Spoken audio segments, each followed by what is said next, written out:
Praise the lord. ક્રિસ્મોલ ભાઈએ તથા બહેનો, દિવ્ય ધ્યાન અને દિવ્ય સંદેશમાં તમારું સ્વાગત છે. ડિસેમ્બર 19મી તારીખ. આ સંદેશ સાંભળતા તમારા સૌ માટે વિશે પ્રાર્થના કરું છું. તમારા બાઇબલ લઈ લો, શાસ્ત્ર પાઠ સાંભળીએ.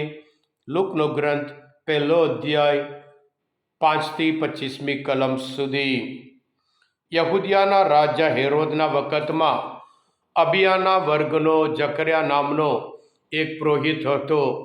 તે આરોનના વંશની એલિઝાબેથ નામની એક સ્ત્રી સાથે પરણ્યો હતો અને બંને પ્રભુની બધી આજ્ઞાઓનું તથા વિધિઓનું દોષ વગર પાલન કરતા, એટલે ઈશ્વર નજરમાં ધર્મિષ્ઠ હતા. પણ તેમને કોઈ સંતાન નહોતું, કારણ એલિઝાબેથ બંધ્યા હતી અને બંનેની ઉંમર ઘણી થઈ ગઈ હતી. એકવાર એના વર્ગનો વારો હોઈને જકરિયા ઈશ્વર સેવામાં હાજર હતો. ત્યારે એવું બન્યું, પુરોહિતોના રિવાજ પ્રમાણે છિટ્ટી નાખતા પ્રભુના મંદિરમાં જઈને ધૂપ દેવાનું કામ એને ભાગે આવ્યું. ધૂપ દેવાને વખતે લોકોનો આખો સમુદાય બહાર પ્રાર્થના કરતો હતો. એવામાં પ્રભુનો એક દૂત ધૂપની વેદીની જમણી બાજુએ ઊભેલો જકરિયાને દેખાયો. એ જોઈને જકરિયા ચમકી ઉઠ્યા અને તેને ભય વ્યાપી ગયો. પણ પેલો દેવદૂતે તેને કહ્યું, ગભરાઈશ નહીં જકરિયા, કારણ પ્રભુએ તારી અરજ સાંભળી છે. તારી પત્ની એલિઝાબેથને પુત્ર અવતરશે અને તું તેનું નામ યોહાન રાખજે. તારો આનંદ માશે નહીં અને એના જન્મથી પુષ્કળ લોકો હરખ પામશે. આ પ્રભુની વાણી છે, તે આપણો આધાર છે. ક્રિસ્મોલ ભાઈ તથા બહેનો, આગમન ઋતુમાં ખાસ કરીને આપણે બે વ્યક્તિઓના જે જન્મ બાબતમાં અને સાથે સાથે બે દેવદૂતોનો સંદેશ, એક સ્નાનસ્કર યોહાન અને પ્રભુ ઈસુનો એનો જન્મ અને દેવદૂતે જે સંદેશ આપ્યો તે સાંભળીએ છીએ. આજના શુભ સંદેશમાં જકરિયા, એલિઝાબેથ. જકરિયા એક પુરોહિત હતો અને આરોનના વંશના, અને ત્યાં યરુશલેમમાં 1800 પુરોહિતો હતા. 24 ટુકડીઓ, અને 24 ટુકડીમાં એક ટુકડીમાં 75 પુરોહિતો. દરરોજ પુરોહિતો જઈને ત્યાં સેવા આપે મંદિરમાં, પણ વર્ષમાં એક જ વખત ત્યાં અંદર જઈને સાક્ષાત ઈશ્વર આગળ તેઓ ધૂપ આપવાનો છે. અને એ સંદેશ આપણે જોઈએ છીએ. ત્યાં જકરિયાને એક દ્રશ્ય મળે છે. યહૂદી રિવાજ પ્રમાણે જ્યારે દેવદૂત દર્શન આપે તે ડાબી બાજુ હોય અને ઈશ્વર દર્શન આપે તે જમણી બાજુ હોય. કારણ મહાપ્રસ્થાનના ગ્રંથમાં 33મો અધ્યાય 20મી કલમમાં ઈશ્વર પોતે મોશેને કહે છે, મને જોયા પછી તું જીવી નહીં શકે.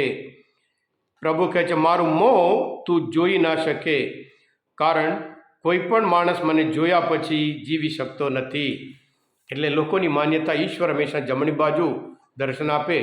એટલે જ્યારે દેવદૂતને જોયું તો જકરિયાને લાગ્યું ઈશ્વર પોતે એને દેખાય છે, ઈશ્વરનું દર્શન. એટલે ગભરાય છે, ડરી જાય છે. પણ ઈશ્વર દેવદૂત તેને આનંદનો સમાચાર આપે છે. આનંદનો સમાચાર આપે છે, પણ આ માણસને શંકા, આ કેમનું થાય? હું પોતે ઘરડો થઈ ગયો, મારી પત્ની પણ ઘરડી થઈ ગઈ. એટલે ઈશ્વરના દેવદૂતનો સંદેશ માનવા તૈયાર નહીં, વિશ્વાસ રાખવા તૈયાર નથી. પોતે પુરોહિત હતો પણ માનવા તૈયાર નથી. એટલે ઈશ્વરના દૂત કહે છે, હું કહું તે થાય ત્યાં સુધી તું મૂંગો થઈ જઈશ. એવી રીતે મૂંગો થઈ જાય છે. ખ્રિસ્મોલ ભાઈ હતા બહેનો, સાથે સાથે જ્યારે મરિયમને ઈશ્વરનો સંદેશ આપે છે, મરિયમ પણ પૂછે આ તો કેવી રીતે થશે? અને ત્યારે દેવદૂત તેને સંદેશ આપે છે, આવી રીતે થશે, આવી રીતે થશે.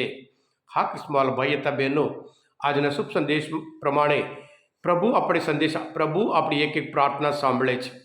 ઘણી વખત આપણે ધારીએ ત્યારે નહીં, પણ ઈશ્વર ધારે ત્યારે, જ્યારે સમય પાક્યો હોય, ઈશ્વરને ઈચ્છા થાય ત્યારે ઈશ્વર આપણી એક ઈચ્છા, આપણી એક પ્રાર્થના પૂરી પાડે છે.